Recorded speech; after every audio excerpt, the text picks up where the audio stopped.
Warning: our YouTube channel and its videos may contain scenes, language, and content that may not be appropriate for all audiences. These videos include surveillance footage, undercover pursuit of suspects, actual police and rescue operations, and fearless confrontations. If you do not approve of the content, please do not watch our videos. If you wish to continue, we strongly advise that you proceed with caution. Viewers' discretion is advised. Sumbong ho ng isa pong sentenaryong lola dyan ho sa Navotas. Hanggang ngayon daw ho, hindi pa rin po nakukuha ang kanya pong incentive. Meron po tayong batas po dyan. Panoorin po natin. Good news para sa mga Pinoy na umabot sa edad na 100 taong gulang.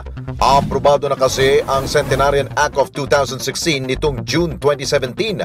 Sa ilalim nito, may mga reward silang matatanggap gaya ng pagkakaroon ng 100,000 piso. Pero sa kaso ni Lola Florentina Taksay na Navotas City, tila mailap ang nasabing incentive rewards. Paano ba naman halos 4 na buwan na siyang nag-aantay sa nasabing reward pero hindi pa rin ito ibinibigay? Noong January 9, 2017, tumuntong na sa 100 taon si Lola Florentina. At nitong March 2017, nag-file na ng claims ang apo niyang si Raquel Taksay sa DSWD Navotas City Hall para makuha ang mga ito.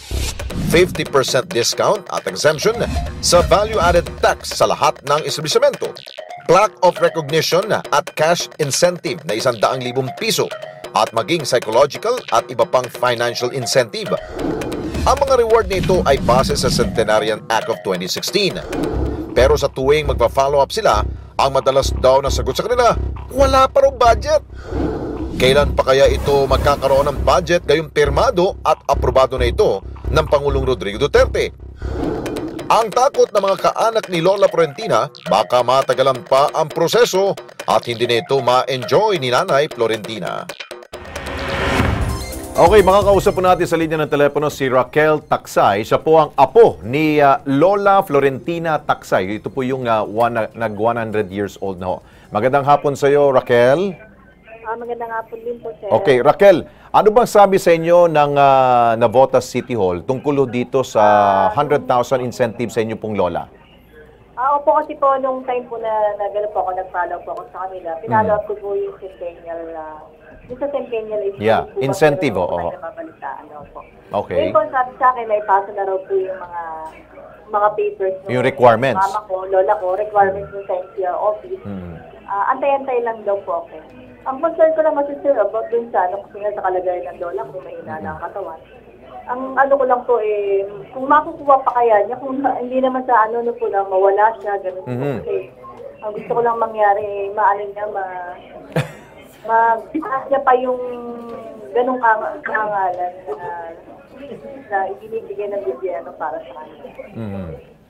Okay, dahil ang alam ko, kapag nag-celebrate ng birthday, ang isang centenarian, 100 years old, dapat automatic kung binibigay kagad yung 100,000 pesos na cash dun sa mismong celebrant, di ba, ma'am?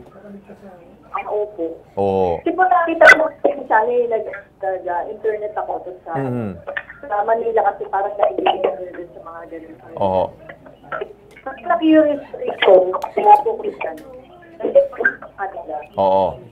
Okay, Raquel, nawawala yung signal mo, no? Para bigyan solusyon, ito, Raquel, makinig ka. Nasa linya ngayon po ng telepono si Christy Comiles. Siya po ang Admin Assistant 3 ng Social Pension. Ito po yung SOCPEN unit po ng DSWD NCR. Sana naman makakuha tayo ng favorable response po dito sa DSWD. Kanina DSWD, dito DSWD na naman. Ma'am Christy, magandang hapon po sa inyo. Yes po, good afternoon. Okay, Ma'am Christy, bakit po meron pong kaming isa pong complainant dito, apo po to na isa pong centenarian, Opo. Hindi pa doon nila natatanggap, January pa ho siya nag-celebrate ng birthday ho niya. Opo, regarding po doon, nireview ko po kasi from Navotas po siya. Opo.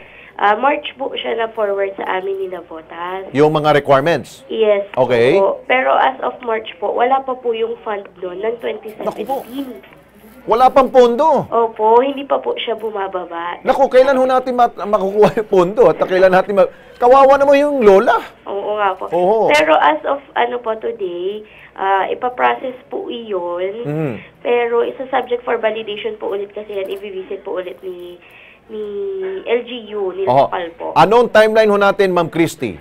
Para mabigyan ho natin ng kapanatag ng loob yung ating po mga kamag-anak ko ni Lola Florentina. Around August po yan. August? Opo.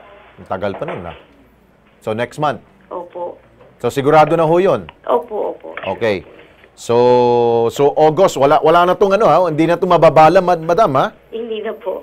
Okay, sige po. Ma'am Christy, sana yung inyo pong word matutupad po yan dahil inaantay na po yan ng pamilya ho ni Lola Florentina. Okay? Okay po.